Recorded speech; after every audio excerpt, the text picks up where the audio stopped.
Hello everyone, how are we doing? I decided that I would throw up an RU game today, and this one was from my stream against a guy with the name of Manlyzangoose, and funnily enough he's not carrying a Zangoose, so that was a little bit of a disappointment, but as you can probably tell I'm using a team that I used a while ago, apart from one of the members is different, because he got lost in the box system. You know how sometimes you're looking through your boxes, and you're looking for a specific poke that was in a team that you used, and you can't find it anywhere, it just straight up disappeared. That's what happened with me. These are the indigestibles, if you remember these guys, they're kind of fun. And unfortunately, Typhlosion, my Specs Typhlosion, I couldn't find him. So instead, I replaced him with Axel Rose, never the best replacement. Axel Rose has a tendency to not really have a good reputation, but in this case, it's a Manectric, and it does okay. So, lead off against an Archeops, and I thought I might as well Volt Switch here, thinking, you know, might as well get some solid damage, or kill it even. And unfortunately, he goes straight out into a Golurk, predicting that, which kind of blows. Now, I had to speed up this segment a lot because essentially what I realized when I played this guy with the indigestibles is that the indigestibles are very, very, very weak to fighting moves. The fact that I have Steelix and Ferroseed as two walls kind of tells you that, and the fact that my only kind of pseudo way to take them is Eggington doesn't really pan out for the best. The fact that he has a dynamic punching Golurk and a Gallade on his team means that I'm going to have a lot of trouble. So, in essence, what I was doing here was I was toxicking the Golurk. I was trying to roost to get my health back up to full. I believe I carry knockoff on this thing. I'm not quite sure if I knocked off his item or not. I can't quite remember. But eventually, that comes to a head where the Golurk is almost dead, and Eggington kind of did as much as he really could. He tried his little eggy pants off, and he kind of paid for it because he died in the end. So, unfortunate, but I'm easily able to bring in Manectric again, go for the Hidden Power Ice,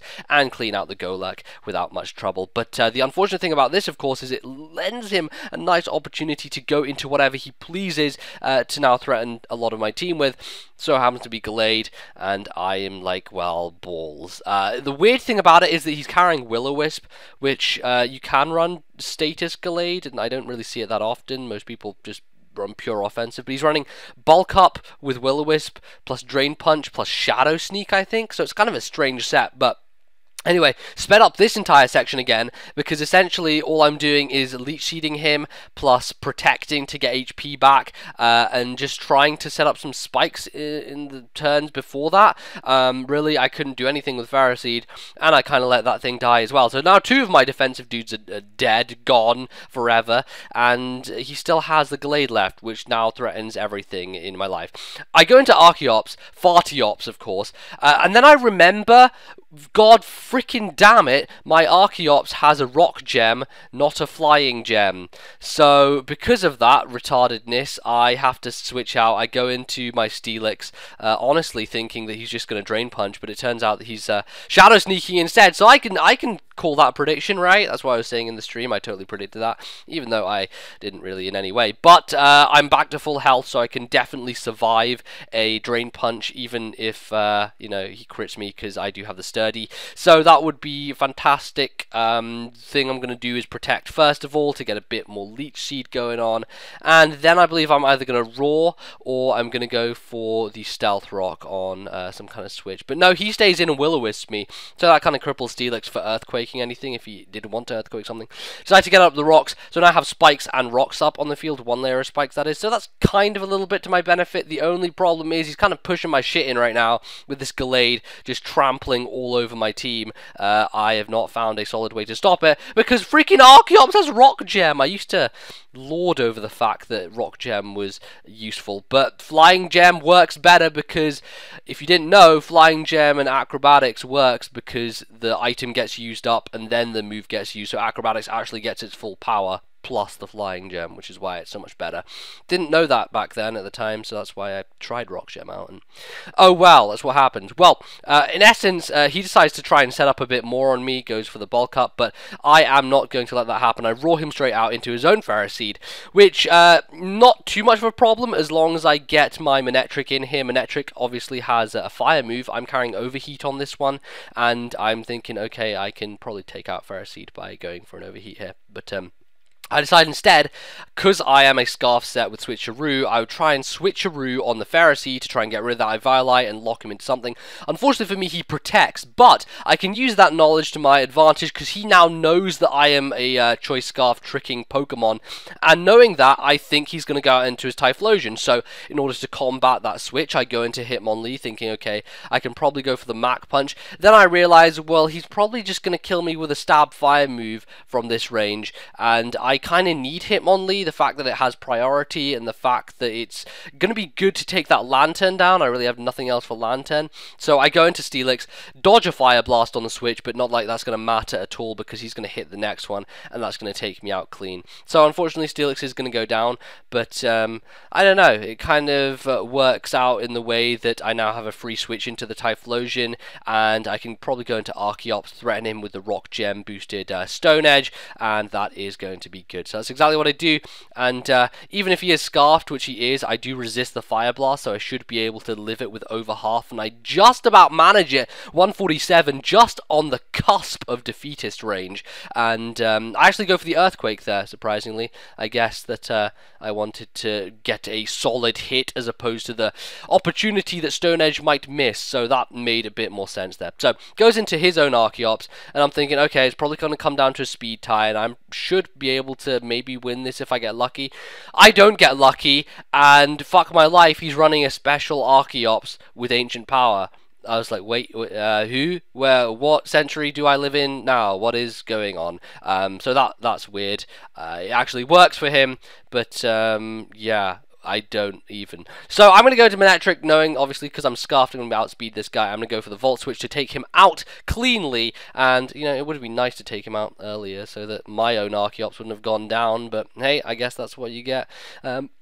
Probably should have switched in either Hitmonlee or Manectric on the Ancient Power, but of course I didn't have a clue Ancient Power was coming. Like, who the hell predicts that? So anyway, I go into Hitmonlee now, and I know that this Pharisee is going to protect, so I'm going to play a little bit of mind games. I'm going to go for the Mach Punch, kind of luring him into a full sense of security, so that he thinks the only fighting move I have is Mach Punch. So that's exactly what happens.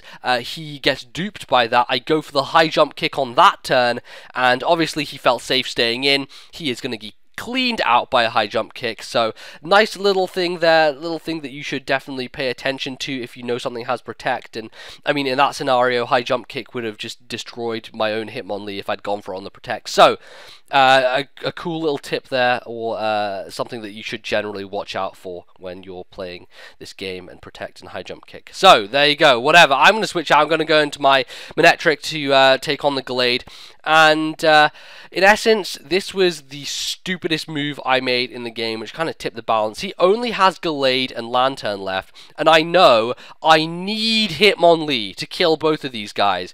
But instead of staying in and locking myself into Overheat or something else like Hidden Power, just letting the Glade kill me, I Volt Switch into Hitmonlee to take a Drain Punch, which it definitely cannot, and I just end up losing it. And because of the fact that my Manectric is Scarfed, and the fact that I cannot do anything at all to touch the Lantern, at this point it pretty much is game over. So I am going to go into Manectric, and oh yeah, he was, oh man, I'm going to have to speed up the end of this game because I remember in the stream that he decided to troll me, and I was like, god damn it, just kill me already, just kill the goddamn Manectric, and he just didn't. He just kept staying in with his Glade, and then he switched to Lantern and stupid stuff happened. So let me just quickly speed up this bullshit, and I will get out at the end of this match as quickly as we can. Alrighty then, let's just finish this off. In comes Lantern, and it's just gonna be stupid. Really freaking stupid. Look at this. I'm just gonna sit here and die to burn, and oh my lord, why even? Anyway, I guess that's the end of the game. I decide I'm actually going to run here because I'm not going to give him the satisfaction of killing my Manectric. Actually, do I? I can't quite... No, yeah, like, why would you... Why are you... whatever. I think I do run here because fuck that bullshit at the end. I'm not staying in for that, wasting everybody's time. So I run, and hey, it was a close game enough. If I just not been a fucking idiot at the end, maybe I could have had a chance there, because I know Hitmonlee had a very high possibility of killing the Lantern with the high jump kick, and obviously being able to maybe take a Shadow Sneak from the Gallade and dealing with that thing. I don't know. All comes down to semantics in the end, I guess, but hey, that's what happens in Pokemon. So, you know, you win, you lose, it's all a game. And there you go, stupid stuff and things. If you like the video, you can click the like button. That always helps me out immensely, so that's a nice thing that you could do for me if you want to. If you want to check out my previous video, link is on the screen right now, testing out some Black Curum, because that's now OU if you didn't notice. And that is about it. I'll see you guys next time. Goodbye.